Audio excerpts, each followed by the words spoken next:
Jadi kakek saya tuh salah satu penyebar agama Katolik di Lampung. Oh gitu. Iya, dan sempat mendapat penghargaan dari Paus Yohanes Paulus II. Oh ini cucunya Pak ini ya, gitu. Karena nama ya? Betul, karena kakek saya tuh fotonya dipajang di sekolah Katolik, salah satu sekolah Katolik. Jadi cuma ngerasa ya udah yang benar tuh kayak agama cuma Katolik. Kok ngapain capek-capek puasa? Percuma lo nggak diterima puasa lo. Jadi kalau pengen sama-sama sampai surga, ya ada berdoanya harus secara Islam. Iman itu keyakinan, dan keyakinan itu kan tidak bisa dipaksakan. Dengan aku menjadi Islam ini bukan berarti aku jauh dari ayah.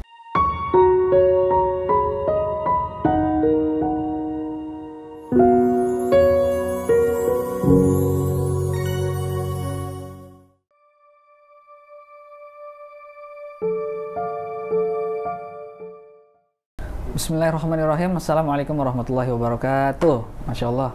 Alhamdulillah wassalatu wassalamu ala rasulillah mabad.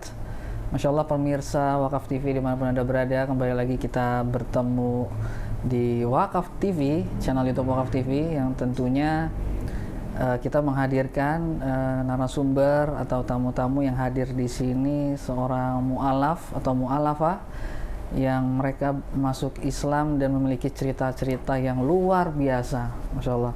Nah, Alhamdulillah nih kita kedatangan tamu seorang muslimah yang beliau umur mu'alafnya baru aja sebulan. Nah, ini menarik nih. Apa sih yang beliau alami selama ini? Bagaimana perjalanan hidupnya? Perjalanan memeluk Islam seperti apa, patut kita dengar bersama. Langsung saja kita sapa orangnya. Assalamualaikum. Waalaikumsalam, Mas. Ya. Salam kenal, Kak. Makasih udah datang. Iya, sama-sama. Namanya siapa, Kak? Nama aku lengkapnya? Ciska. Ciska aja? Iya, Ciska Yurika, Francisca Yurika. Oh, Francisca Yurika. Cuman panggilannya Ciska. Dulu apa namanya? Kak Ciska ini, manggilnya Kak Ciska aja ya? Kak Ciska ini sekarang kan udah mu'alaf ya? Udah ada nama muslimnya belum? Masih nyari-nyari? Sebenarnya sih kalau nama muslim belum ada ya, gitu. Cuma kan balik lagi kalau nama itu, ya memang nama itu adalah doa. Cuma balik lagi kan di niatnya ini di muslim itu menggunakan nama itu bukan buat untuk menyamai dengan orang-orang yang dianggap orang kudus di agama yang sebelumnya atau enggak, cuma memang lebih ke nama aku tuh sebenarnya gabungan dari kedua nama kakek aku. Gitu. Jadi karena nama kakek aku tuh diawali dengan Franciscus, terus nama kakek dari mama juga Jurikaya, jadi jadilah Francisca Yurika gitu. Jadi nggak ada unsur apapun itu gitu. Jadi belum kepikiran ya apa nama muslimahnya apa gitu? Belum sih sejauh ini, karena mungkin aku juga baru ya, mu'alafnya baru sebulan, jadi belum ada kepikiran untuk ganti nama atau apapun itu. Masih mau fokus belajar aja dulu. Masya Allah nih, ini menarik ya, karena kita kan pengen tahu nih ceritanya Kak Ciska nih seperti apa. Mungkin kita awalin Kak Ciska dulu ya, dahulunya tuh Kak Ciska ini selama menjadi seorang Katolik ya? Nah, Katolik nih dulu seperti apa sih kecilnya gitu? Apakah seorang Katolik yang rajin ibadah, ikut kegiatan pelayanan dan lain-lain? Seperti apa sih Kak Ciska yang dulu? Ya panjang sih ya mungkin ceritanya. Kalau dulu sebelum mu'alaf ini memang aku tuh Katolik gitu, tapi aku Katolik itu lahir di keluarga yang cukup bertoleransi, karena Islam itu bukan sesuatu yang baru ya dari aku kecil, karena memang keluarga mamaku juga dari Islam. Oh gitu? Iya. Dan untuk ayah aku Katolik, jadi Islam itu bukan hal baru, tapi memang dari kecil itu aku menganutnya Katolik karena aku juga disekolahkan di sekolah Katolik dan cukup aktif ya dulu. Jadi aku dari kecil sampai aku SMA itu aku di Lampung, sampai SMP-nya aku sekolah di sekolah Katolik gitu, dan cukup aktif di aktivitas gereja gitu, dan juga cukup ya banyak dari aku kecil tuh udah banyak menghafal doa-doa di ajaran Katolik gitu. Tapi memang karena melihat saudara-saudara aku yang beragama Islam, jadi seperti sholat, lebaran itu udah bukan hal asing. Sempat kayak waktu kecil tuh ngikutin saudara kalau lagi sholat, pakai mukena, gitu. Atau bahkan baca-bacaan buku-buku Islam gitu. Tapi namanya juga anak kecil ya, balik lagi ngikutin ajaran di sekolahnya Katolik gitu. Lalu ya waktu SMA masuk sekolah negeri yang mungkin Katolik ini minoritas. Jadi aku kayak jadi kayak pengen belajar puasa karena banyak teman-teman yang puasa gitu. Tapi ya ternyata mungkin karena minoritas ya, dan umur segitu kan umur-umur kalau melihat yang minoritas tuh sedikit dibully ya. Iya. Jadi aku kayak waktu mempelajari puasa itu kurang mendapat sambutan hangat sih dari teman-teman sekolah gitu. Jadi kayak ya udah, jadi justru semakin rajin ke gerejanya gitu. Dulu teman-teman muslim ngomong apa tuh? Ngebulinya gimana? Kalau misalkan aku puasa nih, aku belajar puasa, itu pasti diginiin sama teman-teman, bahkan sama teman sebangku ataupun sahabat dekat aku sendiri. Lo ngapain capek-capek puasa? Percuma lo nggak diterima puasa lo. Ya Allah. Kalau gue jadi rumah gue ngapain puasa? Capek-capek nahan aus sama lapar. Gitu. Atau kalau nggak misalkan acara bukber, cara buka di mana, buka puasa di mana gitu. Kan sama-sama puasa ya. Cuma sebelum menjelang buka puasa itu udah ada suruh si Ciska aja yang ini, kan dia juga puasnya juga cuma ala-ala gitu. Kalau nggak, Cis kalau gue jadi lu mah ngapain puasa, mending lu ini dah nyicipin makanan yang enak apa enggak. Itu sempet mentalnya jatuh sih, kayak sempet berpikir kok orang Islam kayak begini ya, kok kurang merasa dihargai ya. Cuma karena umur segitu kan kurang bisa ekspresif ya, nyampein ke orang tua, ke mama saya terutama, karena mama saya dari Islam gitu. Jadi ya cuma ngerasa ya udah yang benar tuh kayak agama cuma Katolik. Pada saat itu, padahal sebenarnya semua agama pun mengajarkan kebenaran, kebaikan ya. Nah ya udah, akhirnya dari situ saya lanjut kuliah di Jakarta, di kampus Kristen, yang tentunya juga yang membuat ketaatan saya di agama sebelumnya semakin kuat. Tapi ya sebenarnya saya merasa ada sesuatu yang saya cari gitu, tapi saya nggak nemu jawabannya. Saya tetap mencari kayak kenyamanan dalam beribadah yang sesungguhnya, yang sebenarnya setiap saya berdoa di agama saya sebelumnya tetap ada sesuatu yang saya cari gitu, tentang Tuhan di agama saya sebelumnya gitu loh. Saya terus mencari gitu, dan dibarengi juga saya tinggal di lingkungan yang banyak orang Islamnya. Saya juga sambil melihat mereka itu, kok mereka sholat ya? Apa sih yang mereka cari di sholat? Kenapa sih kok mereka mengejar waktu sholat? Memang kalau nggak sholat kenapa? Gitu. Itu sebenarnya di sisi lain saya rajin ke gereja, tapi saya juga mengamati orang-orang yang sholat gitu. Kayak misalkan, ayo sholat yuk, ntar jam zuhur keburu abis. Sholat yuk, udah asar nih. Sholat yuk, keburu maghrib gitu. Kenapa sih kok mereka harus terburu-buru? Apa sih yang mereka cari di sholat gitu? Gitu ya. Ternyata di balik ketaatan saya juga ternyata mengamati sholat itu. Dari mengamati sholat ya akhirnya sampai saya memutuskan mualaf. Nah ini kita agak mundur sedikit ya kayak saya pengen tahu nih, kan ibu muslim ya, ayah Katolik. Ini kan dulu bisa gimana ceritanya ketemu? Kalau ketemu sebenarnya saya juga baru tahu ceritanya ketika saya dewasa ya. Karena saya juga tidak diberitahu, dan mungkin saya juga nggak nanya gitu. Karena saya merasa saya cukup mendapat perhatian dari kedua orang tua saya, jadi saya tidak perlu mengetahui lah bagaimana backgroundnya. Jadi yang saya ketahui memang dulu itu ayah saya sempat masuk Islam. Masuk Islam. Iya, kemudian menikah untuk bersama dengan mama saya. Gitu ya. Gitu. Cuma ya mungkin long story. Nggak kuat menjalani Islam mungkin ya, mungkin.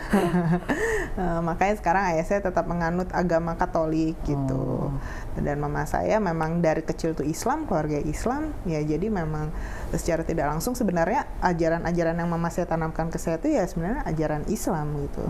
Seperti pelan-pelan mengajarkan puasa dari saya kecil, mengajarkan untuk bersedekah. Dulu peran ayah nih setelah ayah misalkan masuk Islam, menikah, kemudian balik lagi kan, peran ayah terhadap Kak Ciska gimana? Menanamkan apa tuh nilai-nilai agamanya gimana? Karena saya dari kecil itu ayah saya udah Katolik ya, dan kebetulan memang ayah saya ini memiliki orang tua yang tokoh agama Katolik. Oh gitu. Iya, memang Katolik yang cukup kuat, tapi cukup memiliki toleransi. Jadi kakek nenek dari ayah saya itu memiliki toleransi yang tinggi. Nah, jadi ya ayah saya itu, peran ayah saya itu seperti menyekolahkan saya di sekolah Katolik dengan harapan bahwa sedari kecil jika disekolahkan dari sekolah Katolik, ini mungkin nilai-nilai Katoliknya gitu akan lebih tumbuh gitu. Di samping itu ibu menanamkan juga. Iya, cuma karena mungkin ibu ini lebih kan kuat ya. Iya, cuma ya karena ibu ini kan lemah lembut ya. Jadi mungkin mengajarkan itu secara halus, seperti mau puasa tuh, "Deh ayo kita puasa yuk." Kayak gitu. Jadi sebenarnya saya tuh belajar puasa udah dari SD, cuma ya dimulai dari setengah hari gitu. Cuma mama saya nggak mau yang terlalu menonjol. Oh di depan keluarga besar tuh, oh si Ciska puasa gitu, enggak, kayak puasa yuk gitu. Terus kalau misalkan ngajarin bersedekah, menyisihkan sebagian uang, ya masih kecil ya uangnya paling ya cuma seberapa, tapi seberapapun itu diajarin sama mama saya bahwa apapun yang kita miliki, uang seberapapun itu bukan punya kita, gitu kan. Jadi kita harus mau berbagi gitu. Ya banyak hal yang ditanamkan dari mama saya. Gitu. Mungkin karena bapak-bapak ini sedikit kaku ya, ayah saya sedikit kaku, mungkin yang minta udah yang penting diurus aja sama mamanya, yang penting sekolah, les gitu. Nah, jadi ya saya itu sebenarnya Katoliknya ini mungkin karena Katolik lingkungan sekolah kali ya. Makanya saya ngerasa tetap ada yang saya cari. Cuma mungkin karena kecil tuh nggak bisa menyampaikan itu semua. Waktu udah dewasa, merantau ke Jakarta, kuliah baru, iya apa sih yang sebenarnya saya cari? Kayak ada sesuatu yang saya cari, yang saya rasa ini kayaknya saya butuh ketenangan yang memang tenang, yang bisa bikin saya nyaman gitu. Ya saya nggak tahu kenapa kok saya seneng ngamatin orang sholat. Gitu. Seperti itu. Tadi Kak Ciska ini kan nyampein kakeknya kan seorang tokoh ya. Itu tokoh Katolik gitu begitu? Iya betul. Jadi kakek saya tuh salah satu penyebar agama Katolik di Lampung. Oh gitu. Iya. Dan sempat mendapat penghargaan dari Paus Yohanes Paulus II. Oh, yang pernah kesini ya? Iya, betul. Di gitu. tahun berapa? Saya belum lahir sih sebenarnya. Di tahun 92 atau 93 awal gitu. Iya. Penghargaan apa? Karena menjadi tokoh agama yang bisa menyebarkan agama Katolik gitu. Mungkin apa ya bahasa misionaris ya? Saya juga kurang paham ya seperti itu. Penghargaannya masih sering saya lihat, terus juga foto-fotonya juga saya dikasih tunjuk gitu. Gitu. Jadi mungkin kakek saya tuh cukup berpengaruh di Lampung dulu. Mungkin kalau ada yang tahu nama kakek saya bakal tahu. Jadi cukup berpengaruh. Jadi sebenarnya saya itu saya sekolah di sekolah Katolik itu dilabeli dengan naungan di bawah kakek saya. Oh ini cucunya Pak ini ya, gitu. Karena nama ya? Betul. Karena kakek saya tuh fotonya dipajang di sekolah. Gitu. Katolik, salah satu sekolah Katolik di Lampung tuh pasti foto kakek saya dipajang gitu, dan pada mengetahui gitu. Jadi yang membuat mungkin bapak saya berpikir ya Ciska bisa kok jadi Katolik yang ini seutuhnya, sekolahnya Katolik, apa kakek neneknya Katolik, maksudnya kakek nenek dari bapak saya bisa jadi Katolik tanpa ada sentuhan langsung gitu loh. Ya, mungkin bapak saya mikirnya yang penting dia kerja, kebutuhan anak tercukupi. Padahal sebenarnya bapak juga perlu ada sentuhan langsung ya. Nah, tapi ya karena saya orangnya mungkin kecil terlalu penurut, ya udah sih saya juga ngerasa hidup saya alhamdulillahnya pada saat itu tidak berkekurangan. Saya sekolah bisa diantar jemput, ya udah yang penting saya belajar agama, saya bisa berdoa, udah gitu. Ya ini menarik ya, seorang cucu tokoh agama Katolik yang mendapatkan penghargaan dari Paus masuk Islam. Nah, ini Masya Allah nih, ini jadi judul thumbnail kali. Nah, kemudian kan Kak Ciska kan mengenal Islam, kemudian terjadi pergolakan batin di situ kan. Kak Ciska mengalami yang namanya kontradiksi antara ketuhanan yang Kak Ciska pelajari pada saat itu tentang ketuhanan Yesus sendiri gitu kan. Samping itu kan Kak Ciska mengamati orang Islam segala macam tentang sholat dan sebagainya. Nah, ada alasan ini nggak tertentu Kak Lisa, apa yang menyebabkan Kak Lisa ini memutuskan masuk Islam gitu? Maksudnya apakah ada ayat dalam Bible atau maksudnya muncul keraguan-keraguan terhadap ajaran tertentu di Katolik ini, apa itu? Konsep apa yang membuat Kak Siska itu meragukan gitu?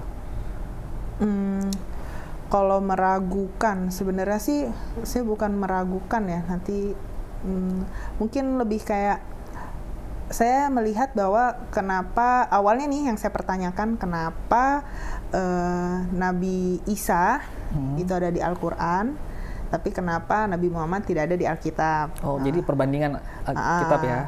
Awalnya saya yang berpikiran seperti itu, tapi terus kemudian saya mendapat pemahaman bahwa Al-Quran ini ternyata kitab terakhir. Al-Quran ini kitab terakhir, makanya Nabi Muhammad cuma ada di Al-Quran.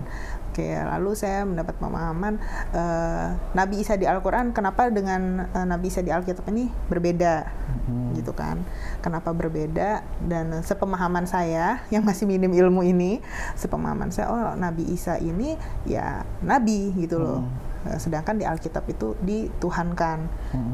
Sedangkan kemudian saya coba terus mempelajari bahwa Tuhan itu kan tidak beranak, tidak bercucu, dan memang Yesus itu termasuk nabi besar di dalam Islam, nabi yang sangat diakui ya, kayak gitu. Hanya ya dia nabi, bukan Tuhan.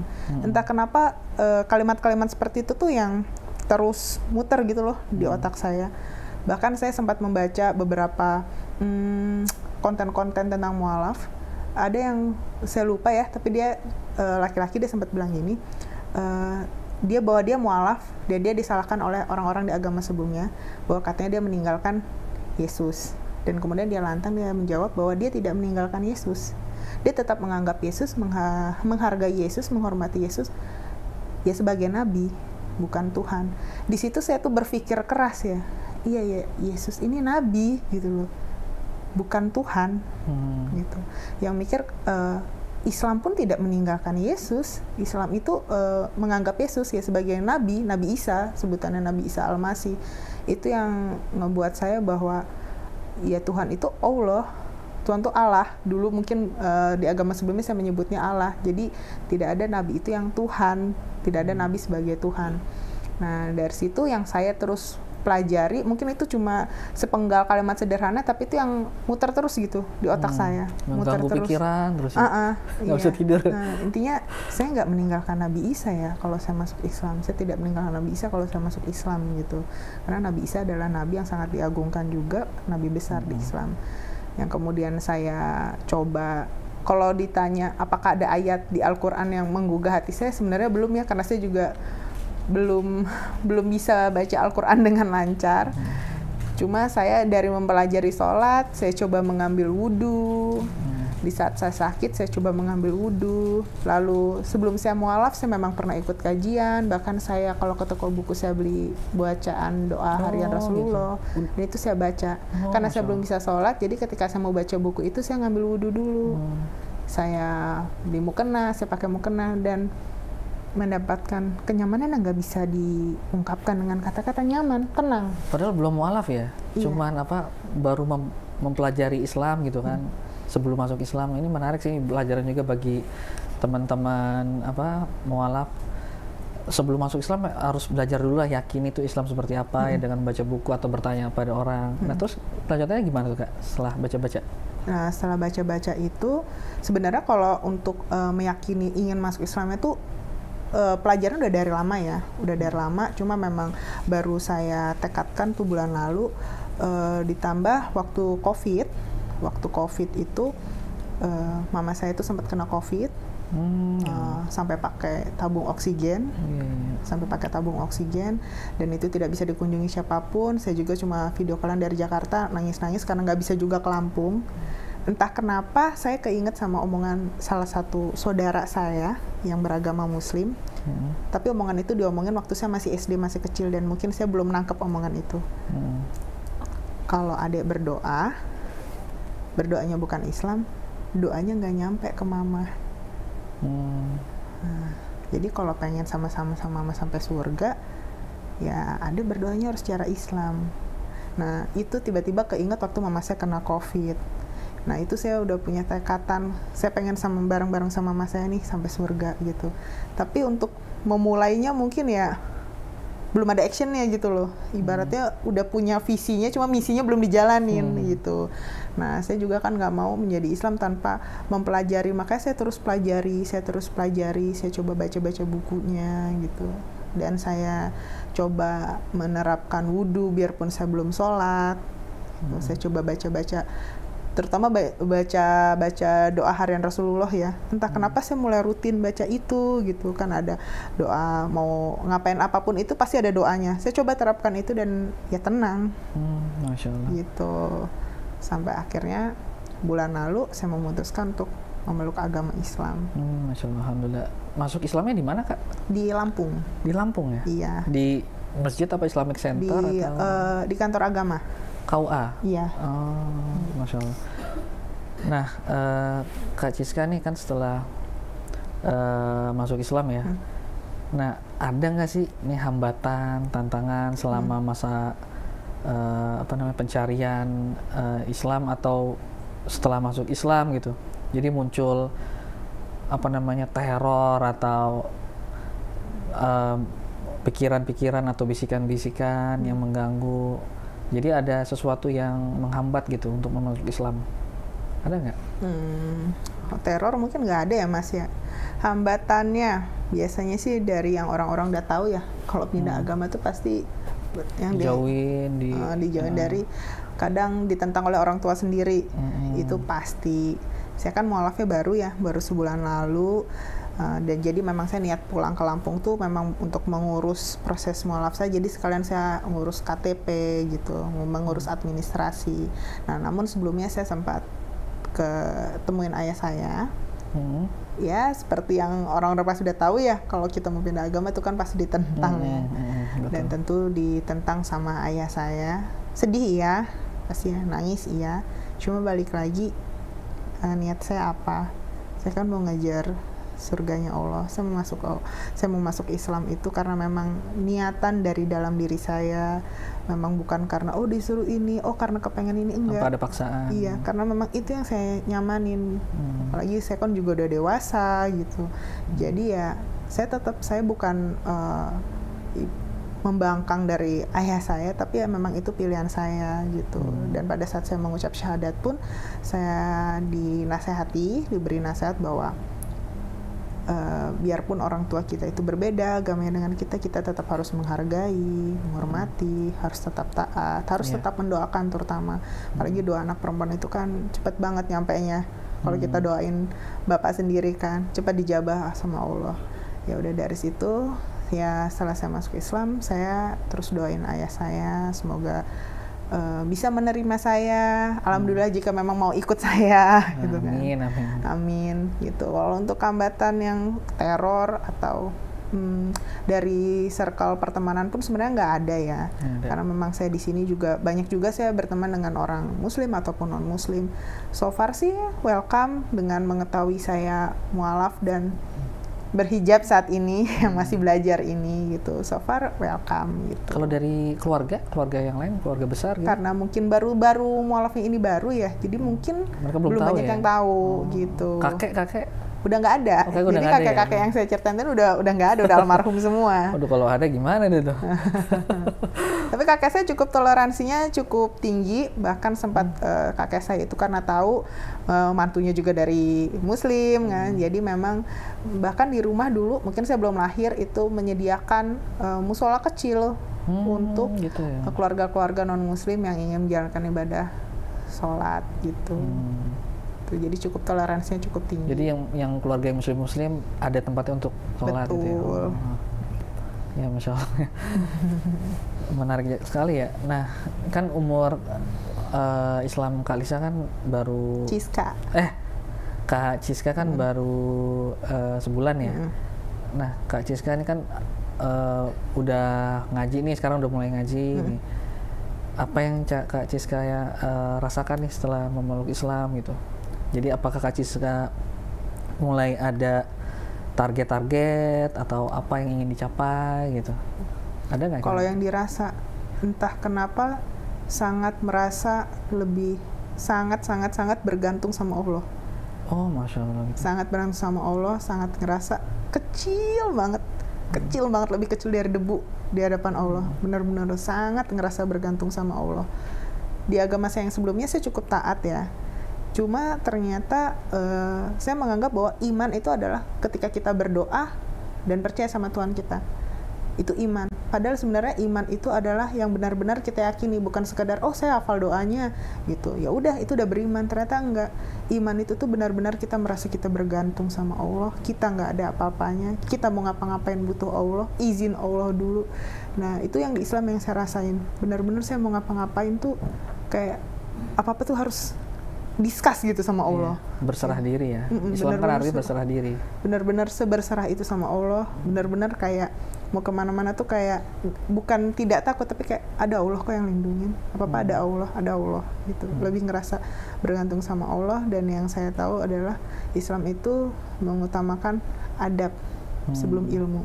Jadi mau apa-apa tuh ada adabnya, dan itu saya sangat benar-benar amazed ya ngeliatnya. Benar-benar mau ngapa-ngapain tuh ada adabnya. Bahkan sekadar mengambil makan aja atau minum tuh nggak boleh pakai tangan kiri. Makan atau minum nggak boleh berdiri gitu. Yang mungkin sebelumnya saya cuek ya untuk hal-hal kayak gitu ya. Betul, saya cuek untuk hal-hal kayak gitu. Ya udah yang penting makan aja, minum aja. Dan ya, itu Islam mengatur dari bangun tidur sampai tidur lagi. Betul, Masya Allah betul. Gitu.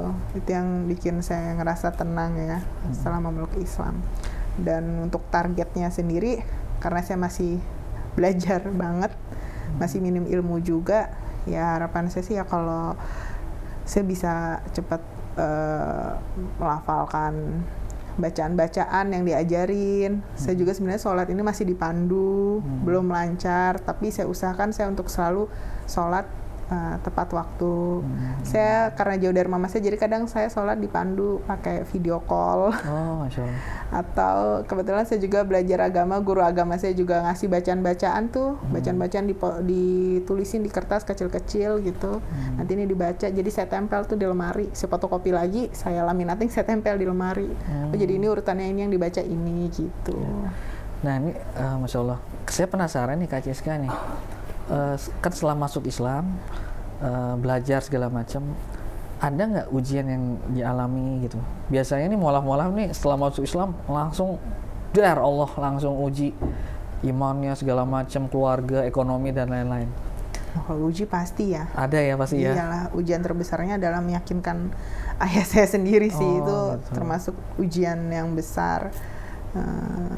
Ya kalau ujian-ujian pasti ya, kayak saya ngerasa kok hidup saya jadi kayak flat ya, monoton gitu. Maksudnya yang biasanya mungkin agak-agak hedonisme, terus keluar-keluar terus, kumpul-kumpul sama temen gitu. Kok sekarang saya jadi ngerasanya kayak sendiri, terus udah gitu saya ngerasa kayaknya kurang dipedulikan sama ayah saya sendiri gitu. Mungkin karena saya perempuan ya, jadi hal kayak gitu tuh cukup sensitif di saya. Itu sih saya ngerasa kayak jadi ngerasa sendiri, ngerasa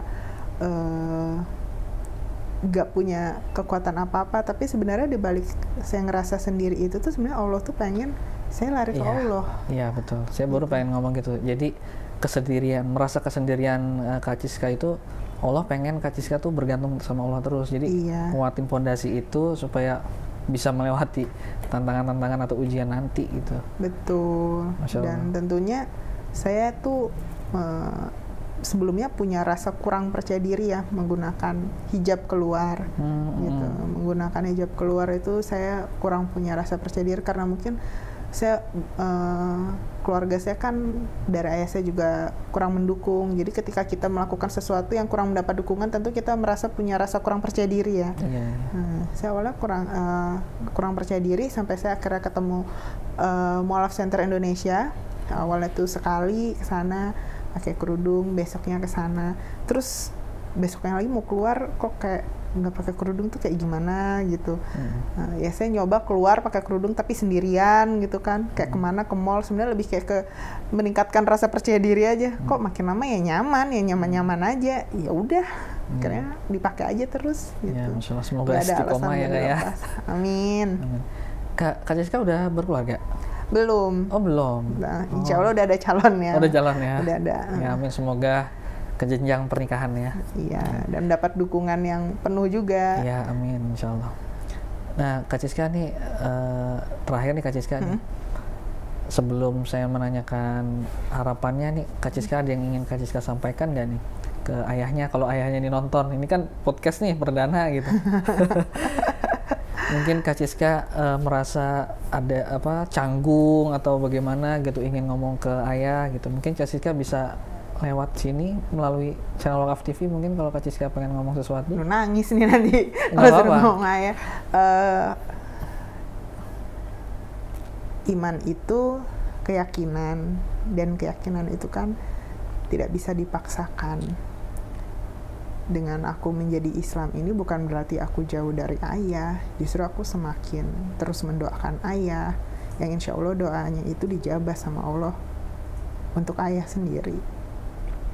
Jadi ya harapannya ayahku bisa menerima aku apapun itu ya, pilihan aku. Amin. Karena apa yang aku pilih ini memang udah jalannya Allah. Itu aja sih. Jadi Kak Ciska ingin berharap ayahnya tuh paham ya apa yang Kak Ciska jalani gitu kan.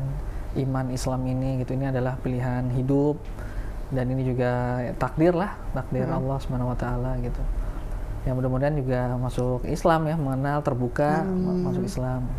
Nah yang terakhir Kak Ciska, harapan mungkin untuk Kak Ciska, ya keluarga gitu, pada umumnya seperti apa Kak Ciska? Harapan untuk keluarga saya? Ya, untuk sendiri nggak apa-apa. Kalau harapan untuk saya sendiri, semoga saya istiqomah, terus bisa ada di jalan Allah, menghindari apa yang memang tidak berkenan dari Allah, dan juga saya terus bisa diberi umur yang panjang untuk membahagiakan orang tua saya, terus bisa mendoakan orang tua saya. Ya, harapannya saya bisa umrah bareng kedua orang tua saya. Amin, amin ya Allah. Amin, Masya Allah. Baik Kak Ciska, terima kasih atas kehadirannya, berbagi kisah yang seru maksudnya ada perjalanannya tuh kan. Kak Ciska juga sebagai seorang cucu tokoh yang mungkin teman-teman Katolik ini tidak menyangka kan. Ya cuman kita kembali lagi kan, Allah membolak-balikan hati dan Allah yang memberikan hidayah, ya kita mau apa gitu kan. Jadi ya kita mendoakan ya Kak Ciska semoga istiqomah. Ya kita juga mengharapkan atau semoga terkabul harapan dan doa-doanya sih, itu sih Kak Ciska. Amin, amin, amin. Baik, sahabat wakaf sekalian, pemirsa Wakaf TV di mana-mana berada, demikianlah kisah singkat perjalanan dari Kak Ciska ini. Semoga beliau istiqomah dan tercapai harapan dan cita-citanya. Kita doakan ya teman-teman semua, semoga ayahnya masuk Islam. Amin. Tidak ada yang tidak mungkin. Allah yang membolak-balikan hati, Allah yang memberikan hidayah. Amin. Baik sahabat wakaf, demikianlah. Dan jangan lupa like, subscribe, komen, dan jangan lupa aktifkan lonceng notifikasi agar teman-teman sekalian bisa mengupdate info-info terbaru dari kami. Kami mundur diri dan mohon maaf apabila ada terjadi salah kata. Assalamualaikum warahmatullahi wabarakatuh.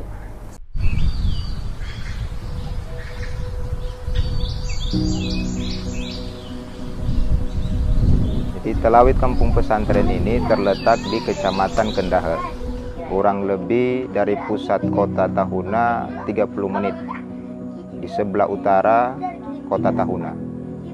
Dan 100% di Kampung Talawid ini Muslim. Sehingga itulah kenapa sampai dijadikan Talawid Kampung Pesantren, karena 100% Muslim. Setelah dijadikan Talawid ini kampung pesantren, minat anak-anak, bapak-bapak, ibu-ibu, mualaf-mualafah untuk mendalami Islam, dan salah satunya untuk mengetahui huruf hijaiyah lewat Iqra dan Ukran itu sangat meningkat. Sehingga sangat penting Al-Quran untuk diberikan kepada anak-anak dan juga bapak-bapak yang ada di Talawid kampung pesantren.